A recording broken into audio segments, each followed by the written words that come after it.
샬롬, 이동춘 목사입니다. 오늘도 여러분의 삶이 주님의 평안으로 가득하시길 기원하며 하나님의 말씀을 나누겠습니다. 오늘 주시는 말씀은 시편 71편 23절의 말씀입니다. 내가 주를 찬양할 때에 나의 입술이 기뻐 외치며 주께서 속량하신 내 영혼이 즐거워하리이다. 아멘. 시편 71편 23절 말씀을 본문으로 내 영혼과 하나님을 중매하는 거룩한 통로 찬양이라는 제목으로 말씀을 나누도록 하겠습니다. 영혼의 상태가 어떠해야 삶에 좋은 영향, 건강한 영향, 그리고 복된 영향을 미칠 수 있을까요? 이는 오늘 본문으로 충분히 설명할 수 있습니다.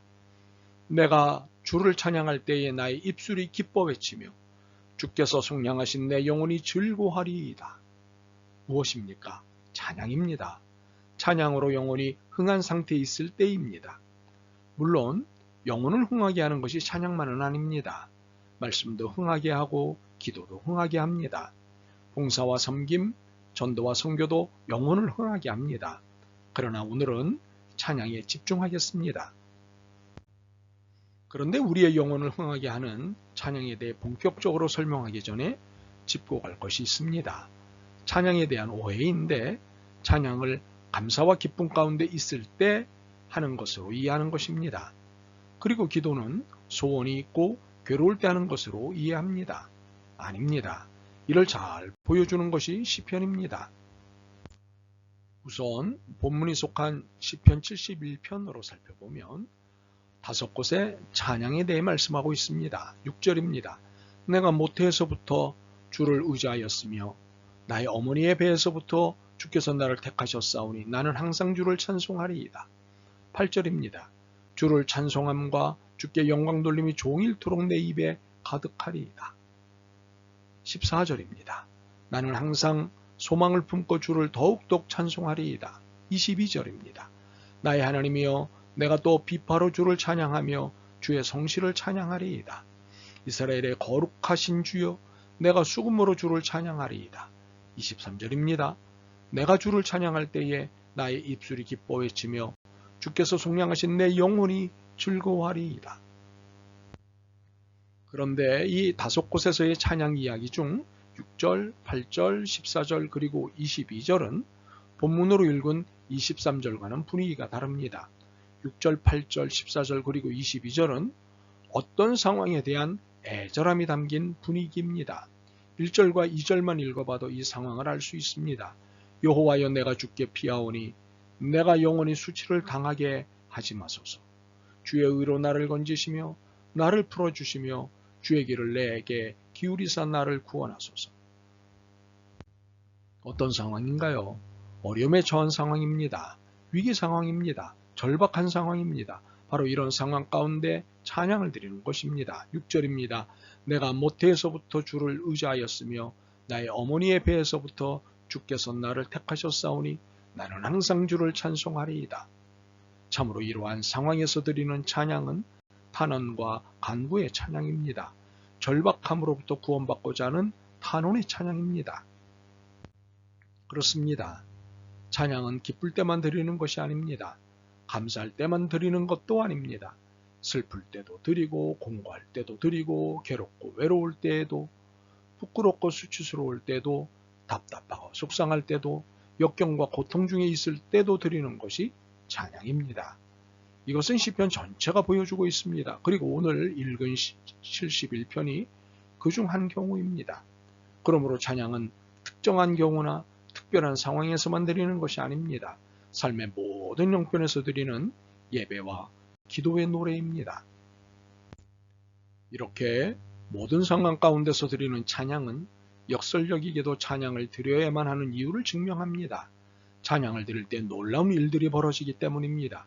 무엇보다도 영혼이 기뻐지기 시작한다는 사실입니다. 영혼에 흥이 나고 거룩한 자신감이 생깁니다. 바로 이 흥이 육체와 삶에 영향을 미칩니다.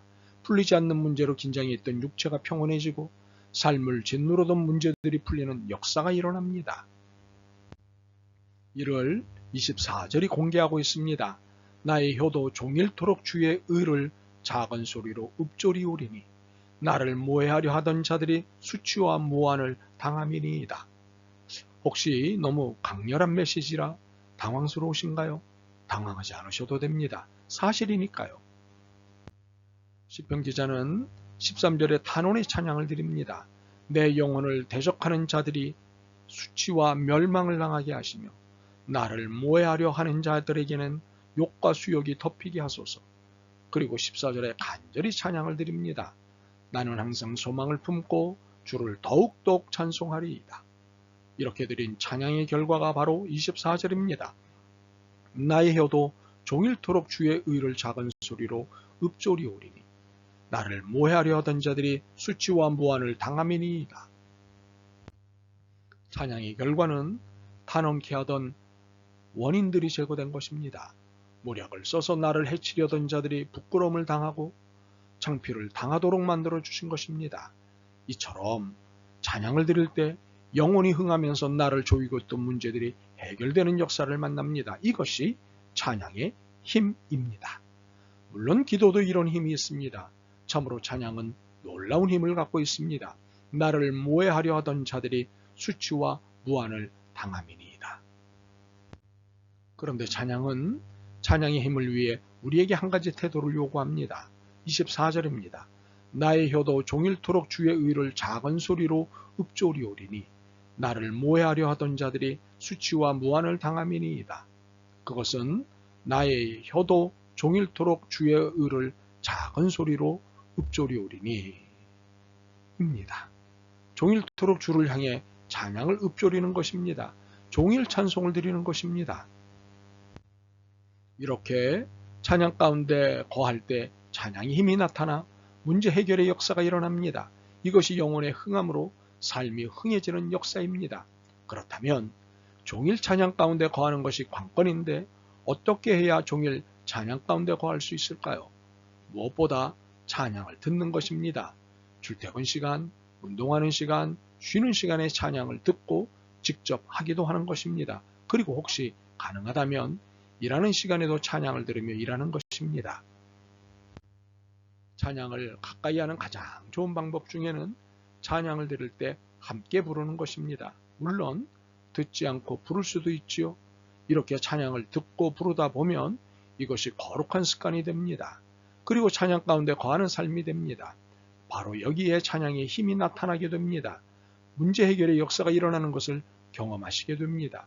나를 모해하려던 자들이 수치와 무한을 당함이니이다. 듣는 것이 생각과 마음을 지배합니다. 기분 나쁜 말을 들으면 상황에 따라 종일 생각이 우울해지고 마음이 불쾌합니다. 반대로 기분 좋은 말을 들으면 종일 생각이 신나고 마음은 유쾌합니다. 영혼도 마찬가지입니다. 영혼도 듣는 것에 의해 상태가 달라집니다. 특히 영혼은 찬양을 듣느냐 안 듣느냐에 따라 그 상태가 달라집니다. 이유가 있습니다. 영혼은 하나님의 마음을 만나는 장소이기 때문입니다. 그렇기에 우리의 영혼이 혼미하고 혼탁한 이유는 분명합니다. 하나님을 만나는 태도와 사건이 없기 때문입니다. 때문에 우리의 영혼이 방황하고 혼란스러운 것입니다. 그러므로 문제 해결책은 하나입니다. 하나님을 만나는 장소인 영혼이 거룩해져야 합니다. 이를 위해 찬양이 중요합니다. 물론 기도도 중요하고 말씀도 중요하지만 찬양이 중요합니다. 찬양은 내 영혼과 하나님을 중매하는 거룩한 통로입니다. 그래서 찬양을 통해 내 영혼은 거룩해지고 경건해집니다. 더불어 하나님의 뜻을 분별하는 은총을 누리게 됩니다. 그리고 문제 해결의 은총을 누리게 됩니다. 그렇게 여러분의 삶이 주님의 노래로 충만하시길 바랍니다. 영혼을 흥하게 하는 찬양하는 삶이 종일 이어지길 바랍니다. 찬양의 힘을 경험하시고 매일의 삶이 흥하시길 바랍니다. 아멘. 주님, 찬양의 힘을 깨닫습니다. 영혼과 삶을 흥하게 하는 찬양을 듣고 부르겠습니다. 찬양의 힘을 누리는 찬양의 통로를 열어주옵소서. 예수 그리스도의 이름으로 기도드립니다. 아멘. 오늘도 여러분의 믿음과 삶을 응원합니다. 사랑합니다.